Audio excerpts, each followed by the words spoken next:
Hello everyone, welcome back to the channel. Today's video, you guessed it, we got another puncture wound. Funny part about this is I haven't seen one of these in about a year, and I ended up with two in the same day. I recorded this video the same day as I did that last one, the one that had the nail in the foot. This one's a different type of puncture wound, but similar situation. Whenever I'm diagnosing lameness, the first thing I'm going to do is watch the cow walk. In this case, it was pretty obvious this foot was very tender and she wasn't putting a lot of weight on it. The next thing I'm going to do is when I get the cow in the trailers, I'm going to look for swelling. And you can see here in between the toe, I've got some swelling on that lateral claw, and the claw's also a little puffy. The next thing I'm going to do is start looking for those areas in that hoof that might be vulnerable. In this one, there wasn't anything obvious except that crack right in the middle. Now, a lot of times you might say, well, why is that strange? For hoof problems in general, they almost never happen in those areas outside of the white line and outside of that typical sole ulcer area, unless it's a puncture. And this one was obvious right off. We had a puncture situation.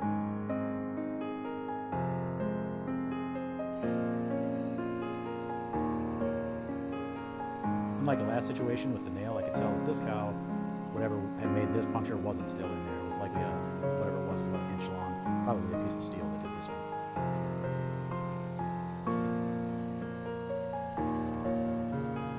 Right here I'm using my grinder to lower that puncture site area so that I have less paring to do with my knife to remove that hoof around it.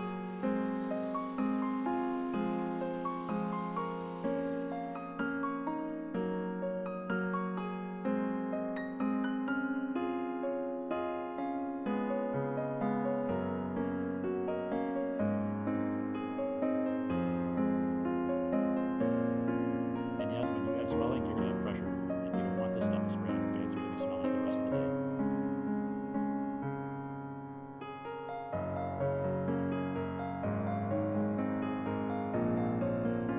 Now, much like the last video, I'm going to carefully remove all this loose horn because there's a big cavity underneath from that puncture. I want to do this as carefully as I can without damaging the corium underneath.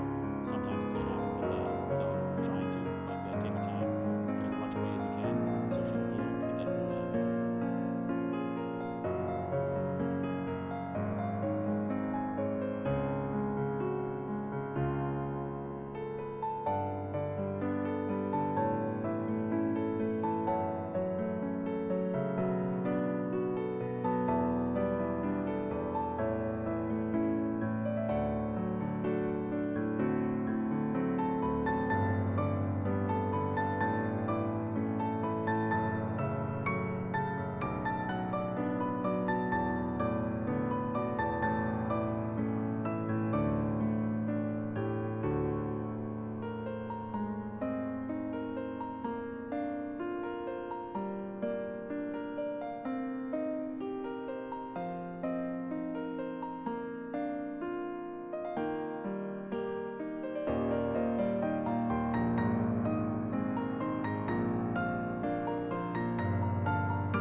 I've gotten several questions over the last couple of weeks about why I don't use iodine to spray down these wounds.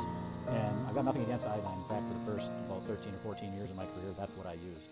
But after doing some research on it, I found chlorhexidine did a better job as an antiseptic in trials, and it also didn't denature when it comes in contact with blood and pus and things like that. Any organic material, iodine has a tendency to denature, and that's definitely not what we want. I want that long-lasting barrier, and I want the ability to bind to keratin is a key thing for us in this situation where we have a lot of filthy conditions. We can have a barrier that's going to last longer than that initial spray time.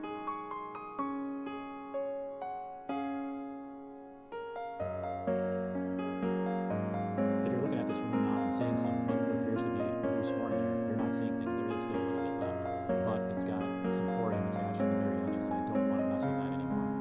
The way I've got this opened up now is giving it plenty of space. It's all away from the initial lesion spot, which is the absolute key to this. So I'm going to quit messing with it. I'm just going to wrap it up and let her go. Seeing these two punctures in the same day leads me to believe that there's got to be something going on out in the pasture.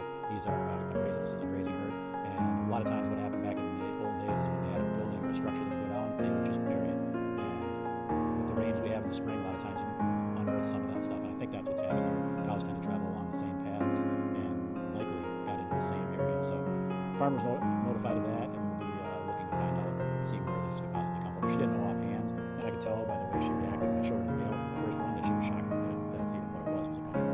But she'll figure it out and get this situation resolved.